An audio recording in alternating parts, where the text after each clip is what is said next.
하나님 아버지의 거룩한 계획은 그 사람이 어느 시대에 어느 언어를 사용하고 어느 민족이나 어느 백성이나 어느 족속에서 태어났든지 간에 하나님의 생명책에 그 이름이 기록된 사람들을 완성시키시는 것이다. 2000년 전에는 하나님의 아들이 오셔서 친히 생명책에 그 이름이 기록된 사람들을 다 선정했잖아요. 선택했다. 영어로 픽업했다 그러잖아요. 그러면 누구만 픽업했느냐, 누구만 선택했느냐. 주님 말씀하시잖아요. 너희가 나를 선택한 것이 아니라 내가 너희를 선택했다. 피조물은 아무 선택권이 없다는 얘기예요.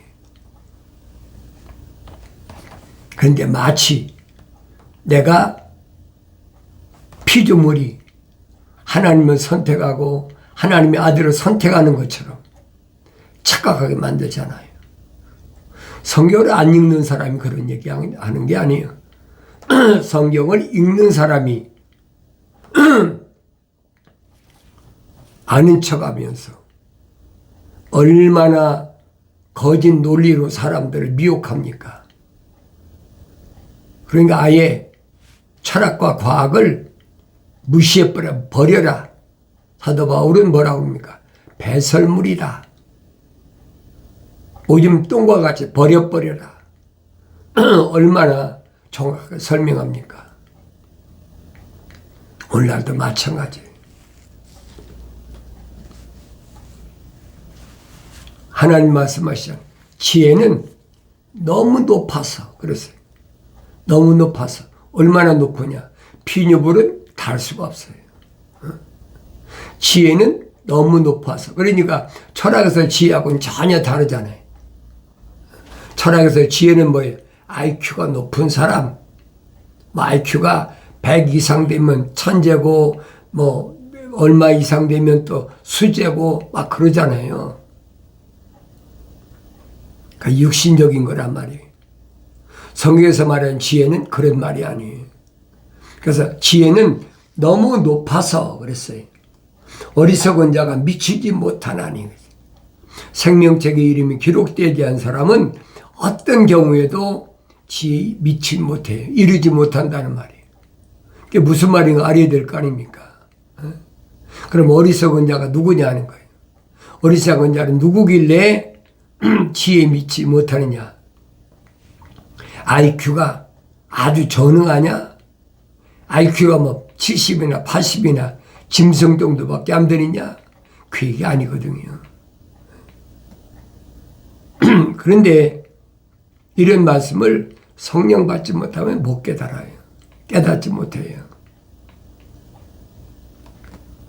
지혜가 얼마나 높은지. 하나님을 아는 것이 지혜다. 지혜의 시작이라는 거예요. 하나님은 하늘 아래 계십니까? 하나님은 하늘 위에 계시잖아요. 근데 하나님은 어떻게 할 겁니까? 하늘 아래 지식을 가지고 하나님은 어떻게 할 겁니까? 그게 너무 높아서 상상할 수가 없다는 거예요.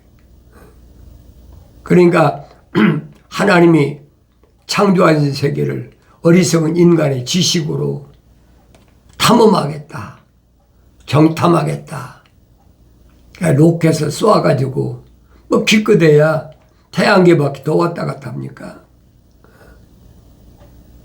태양계 9개 위성이 공전자재라니 거기밖에 더 있냐고요. 그 정도가 아니잖아요. 하나님이 창조한 세계가 얼마나 엄청 높은데 겨우 그거 별들 사이 겨우 깃드는 그거 가지고 하나님을 안다? 착각하지 마세요. 한없이 어리석은 사람이.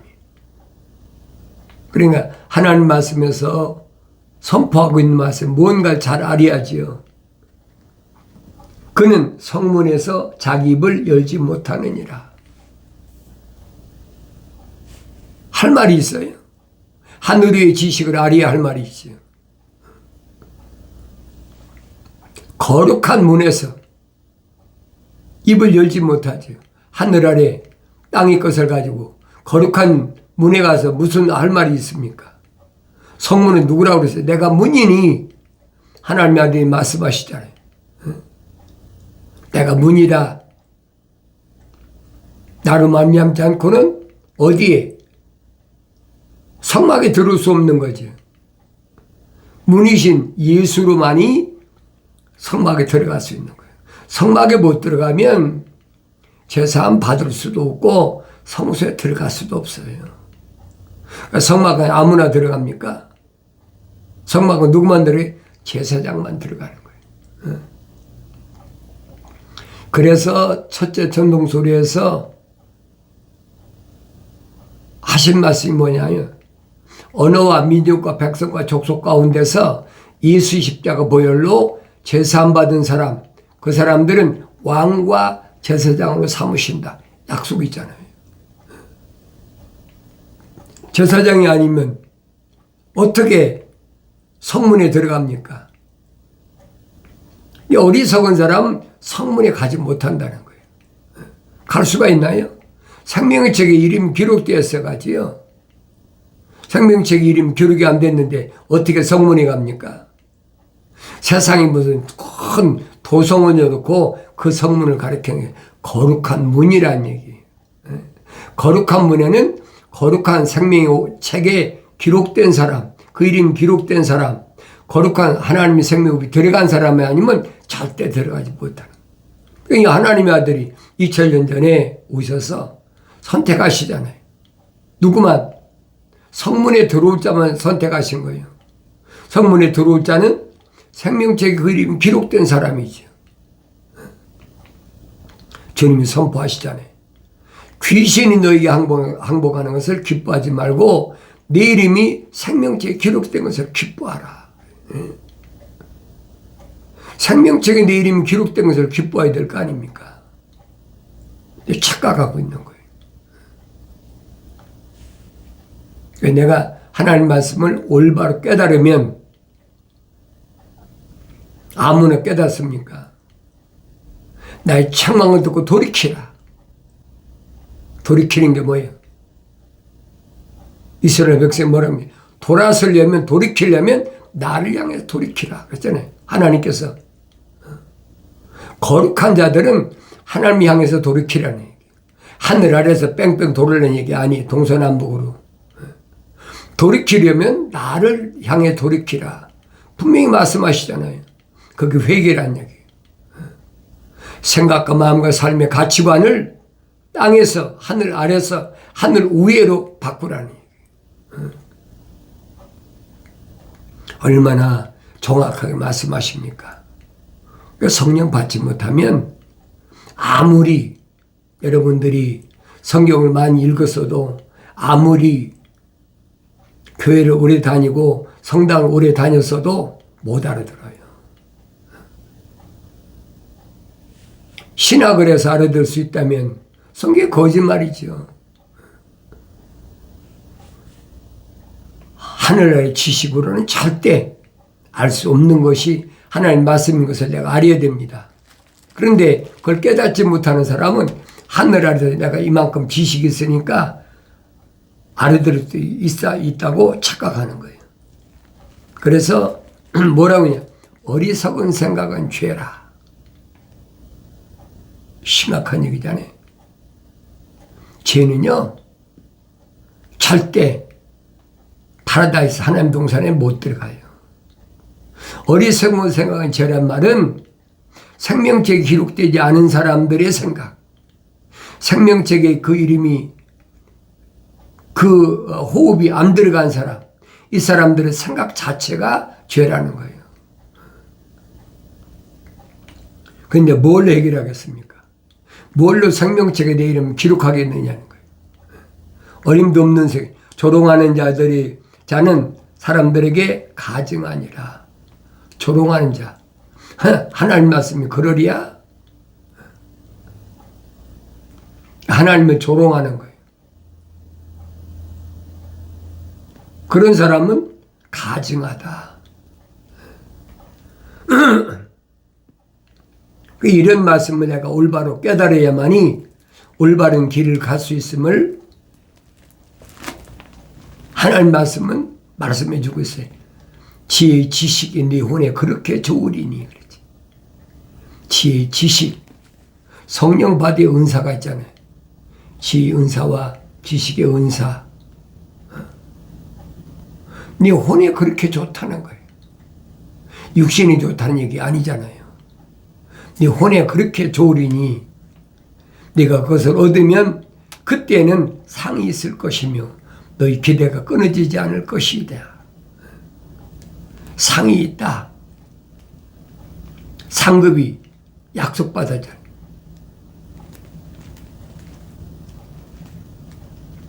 보응이 아니라 상급이다. 육신이 받는 것이 아니에요, 여러분. 내 육신 안에 있는 혼적인 사람이 성령 받아서 완성됐을 때 그때 상급을 받는다는 얘기예요. 그래 의로운 사람은 7번 넘어져도 다시 일어나나 악인은 재앙으로 인하여 넘어지리라. 의로운 사람은 누구예요? 하나님의 약속만 믿고 하나님 명령에 순종하는 사람은 이 말입니다. 7번 넘어져도 8번 일어난다. 그랬잖아요. 7번 넘어져도 8번 일어난다. 사람이 넘어질 수 있어요. 그러나 다시 일어나면 돼. 약속이잖아요. 엘리야가 그렇게 힘드니까 노뎀나무 밑에서 지쳐 쓰러졌어요. 더 이상 살 기력이 없어. 그때 전사가 와서 빵 하나 하고 포도주 한 병을 갖다가 먹이잖아요. 겨우 빵 하나 먹고 포도주 한 병 마시고 기력을 회복했는데 얼마나 갔습니까? 40일을 걸어갔어요. 지치지 않잖아요. 그래도 육신을 갖고 있으니까 얼마나 힘든지 굴 속에 가서 하나님 음성 기다리는 거예요. 강한 바람이 불이 지나도 하나님 음성은 없어. 엘리야가 죽기를 구하잖아요. 나 한 사람밖에 안 남았습니다. 잘 기억하셔야 돼요. 엘리야의 편에서는 자기 한 사람밖에 없어. 왜? 다 숨어 있으니까 안 보이는 거예요. 근데 오바데가 엘리야한테 설명하잖아요. 선생님이 알다시피 내가 굴 속에다가 선지자 50명씩 숨겨서 부양하고 있습니다. 그래도 엘리야는 자기 하나밖에 의로운 사람이 없는 줄 알았어. 천사가 지적하잖아요. 야, 너만 혼자 남은 게 아니야. 너 말고도 7,000명이 남아있어. 힘을 얻은 거예요. 너 말고 7,000명이 남아있어. 지금도 마찬가지예요. 나 혼자만 올바른 신앙 가졌다. 나 혼자만 바른 길을 가고 있다. 착각하는 거예요. 내가 알지 못하는 7,000명이 남아있다는 거예요. 근데 성경은 그러잖아요. 7 천동설에서 뭐라고 합니까? 첫째 화가 지나가면 얼마나 엄청난 사건이 벌어져요. 도성의 10분의 1이 무너지고 바락에 굴복하지 않은 짐승표 받지 않은 7,000명이 분명히 그날에 다 죽는다. 육신이야 죽는 거니까. 그러니까 물과 피가 다 쏟아지는 거지. 이런 약속들은 내가 성령 받기 전에는 알 수가 없어요. 엘리야가 얼마나 힘들으면 우리가 엘리야에 대해서 너무나 잘 알잖아요. 갈멜산에서 이방 선자들과 몇백 100대 1로 싸워도 눈 하나 깜짝하지 않잖아요. 그런데도 환경이 너무 어려우니까 죽기를 구하는 엘리사의 마음을 생각해 보세요. 그 두 증인도 마찬가지. 두 증인도 얼마나 어려운데, 그러니까 3년 반 동안 능력 주시잖아요. 아무도 손대지 못하게. 막 입에서 불이 나와서, 입에서 뭐가 하나님의 말씀이 나오니까 다 죽어버리는 거예요. 즉사하는 거지. 근데 그런 능력은 3년 반 그 기간만 능력이 있는 거예요. 그 사명 기간이 끝나니까 맥없이 사탄 마귀에게 목숨을 잃어버리잖아요. 그러니까 능력 행한다고 그 사람 영생하는 거 아니에요. 그런데 그걸로 끝나는 게 아니잖아요. 산 사람 정도만 아니라 죽은 사람까지도 그렇게 힘들게 한다. 일반 사람으로 그렇잖아요.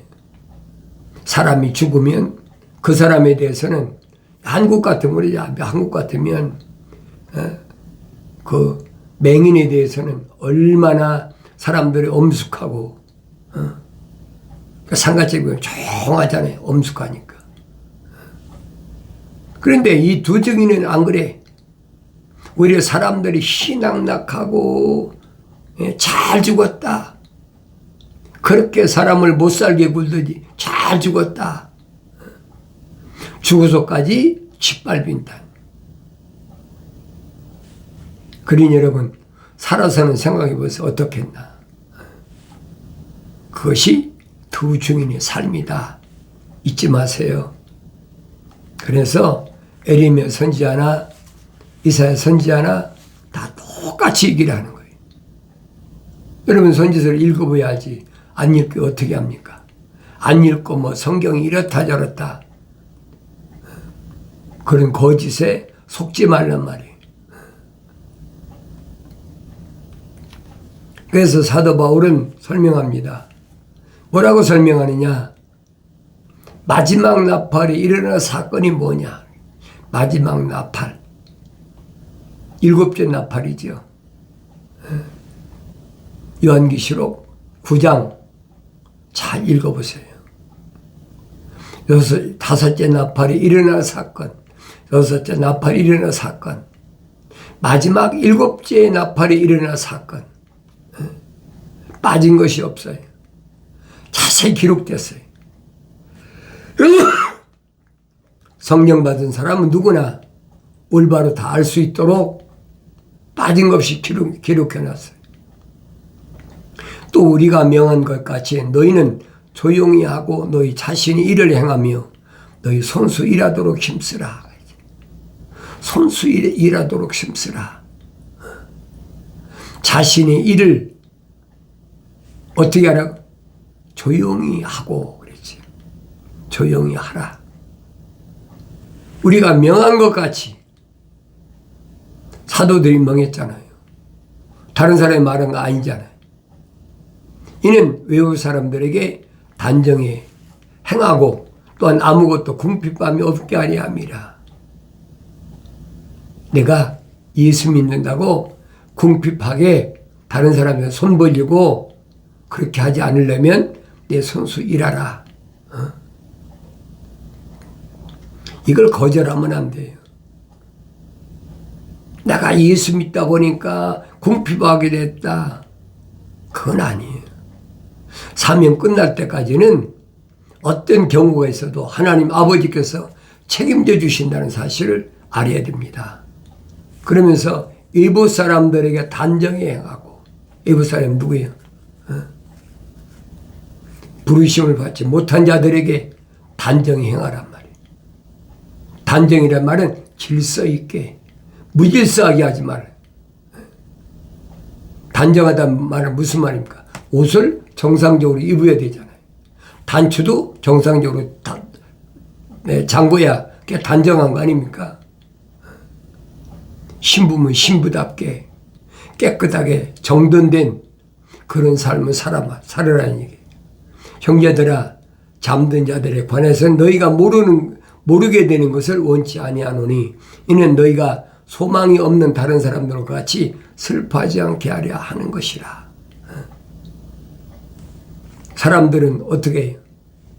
잠드는 사람, 죽은 사람 보고 아이고 아이고 하고 뭐 슬퍼하고 막 그러잖아요. 그럴 이유가 하나도 없다는 거예요.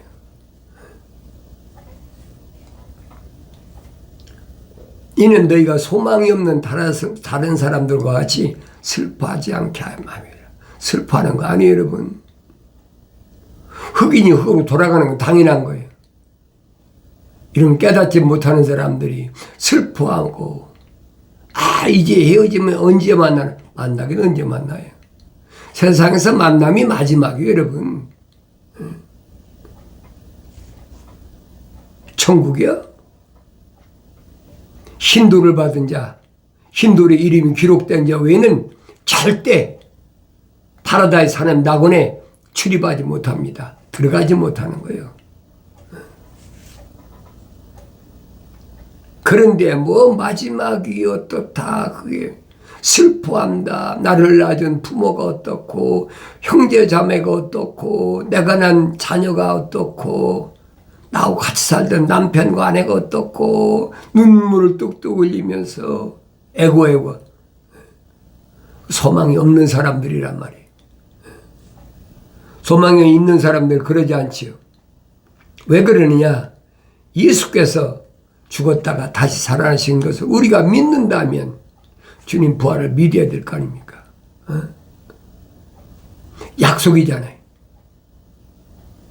이틀 만에 너를 살리고 3일째 너를 세우리라. 약속이잖아요.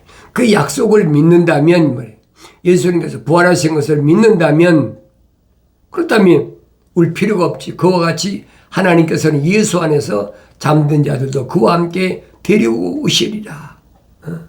예수 안에서 잠든 사람, 이론으로 예수 안에 잠든 것이 아니에요.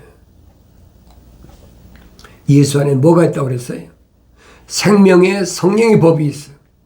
생명의 성령의 법으로 인해서 죄와 사망의 법에서 해방된 사람들이. 근데 두려울 게 뭐가 있어요?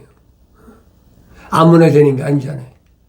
주님이 선택한 사람들만 생명의 성령의 법을 통해서 죄와 사망의 법에서 해방되는 거예요. 자유로운 거죠. 그 사람들도 함께 데리고 오신다는 거예요. 얼마나 정확합니까? 우리가 주의 말씀으로 너희에게 이것을 말하노니 주께서 오실 때까지 살아남아 있는 우리가 잠들어 있는 자보다 결단코 앞서지 못하리라. 분명히 말하잖아요. 예수 안에 죽었다고 해서 내가 먼저 주님 만나는 게 아니란 말이에요. 어리석은 사람들이. 그러니까 이게 마지막이다 그러고 눈물 흘리는 거지. 어리석은 짓 하지 말라는 얘기예요. 우리가 잠들어 있는 자들보다 결단코 앞서지 못하리라. 결단코 앞서지 못해요. 절대 앞서지 못합니다. 2000년 전에 우리 주님께서 부활 승천하신 이후에 주 안에서 잠든 자들은 하나도 부활하신 사람이 없어요. 주님이 오실 때 마지막 나팔에 그때 잠든 사람들이 부활한다는 얘기예요. 주께서 호령과 천사장의 음성과 하나님 나팔 소리와 함께 하늘로부터 친히 내려오시리니. 누가 내려오세요? 주님이 재림하신다는 얘기예요. 친히 내려오신다는 거예요. 그러면 그리스도 안에서 죽은 자들이 먼저 일어나고 그랬잖아요. 그리스도 안에서 죽은 자들이 먼저 일어난다. 부활한다는 얘기예요. 내가 살아있다고 먼저 간 사람 때문에 아이고 울면 안 된다는 거예요. 울 필요도 없지요. 그 사람이 힌두루에 이름이 기록된 걸 받았는지, 힌두루에 이름이 기록이 안 된 것을 받지 못했는지 내가 어떻게 합니까? 그러니까 부모에게 공경하라. 네 육신을 낳아준 부모를 공경하라. 항상 머리 이고 있으라는 거예요. 최우선으로. 왜 육신을 낳았으니까. 하나님의 아들이 말씀하시잖아요. 세상에 있는 자들에게 아버지라고 하지 마라. 그 육신적인 거지. 영적으로 혼적으로 날 낳으신 분은 아니란 말이에요.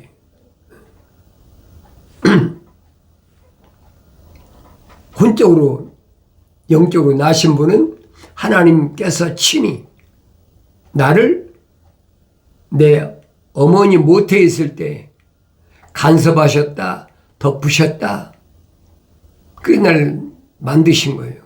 다윗이 고백하잖아요. 내 머리털까지 다 세심받았다. 그러나 육신을 낳으신 분은 바울이 말하잖아요.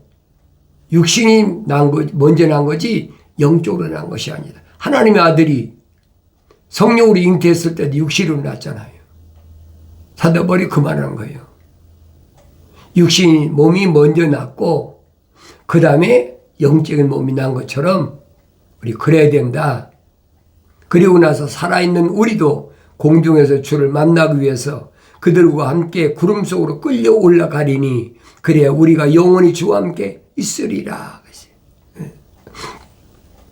그들과 함께 구름 속으로 끌려 올라간다는 게 육신이 물과 피가 있는데 하늘로 올라가는 것처럼 그건 아니란 얘기. 내 몸에서 물과 피가 다 쏟아져야 돼. 어떤 방법이든. 여러분 다니엘서 9장은 읽으라고. 아니요. 요한계시록 9장은 읽으라고 그러잖아요. 마지막 때 무슨 사건이 벌어지니 여섯째 나팔 불 때 무슨 사건이 벌어진다고 그랬어요? 유프레드스 전쟁이라는 다고 그랬잖아요. 유프레드스 전쟁. 그러면 지구에 있는 인구의 3분의 1이 죽는다. 3분의 1. 90억이면 30억이 죽는다는 거예요. 그러니까 30억이 죽는 가운데 육신은 물과 피가 다 쏟아지니까. 그럼 일곱째 나팔 부를 때 주님이 오신다는 얘기예요. 정확하잖아요. 육신이 죽는 것 때문에 물과 피가 쏟아지는 것 때문에 두려워할 이유가 아무것도 없어요. 그래서 여러분에게 말씀드리는 거예요. 첫째 천둥소리, 둘째 천둥소리, 셋째 천둥소리, 넷째 천둥소리, 다섯째 천둥소리, 여섯째 천둥소리, 일곱째 천둥소리까지 내가 올바로 알면 구약에서부터 신약까지 전체적으로 포괄적으로 다 포함되어 있을 거 아니에요. 그 요한계시록에서 사도 요한에 기록하지 말라. 읽어야 알지 내가 안 읽으면 어떻게 합니까? 요건 열었다. 간단한 얘기가 아니란 말이에요. 그 작은 책에 어떻게 구약에서 선자들이 선포한 말씀이 다 그 기록됩니까? 그러니까 여러분들이 성경을 하나님 명령대로 읽을 때만이 올바로 깨달을 수 있다. 너희는 주의 책을 찾아서 자세히 읽어보라. 이것들은 하나도 부족한 것이나 빠진 것이 없다. 다 자기 짝이 있다. 분명히 말씀드려요. 다 자기 짝이 있다. 다 자기 짝이 있는데 하나님의 입이 명령하셨는데 하나님 성령에 모으셨는데 그거 말고 무슨 하나님의 말씀이 있습니까?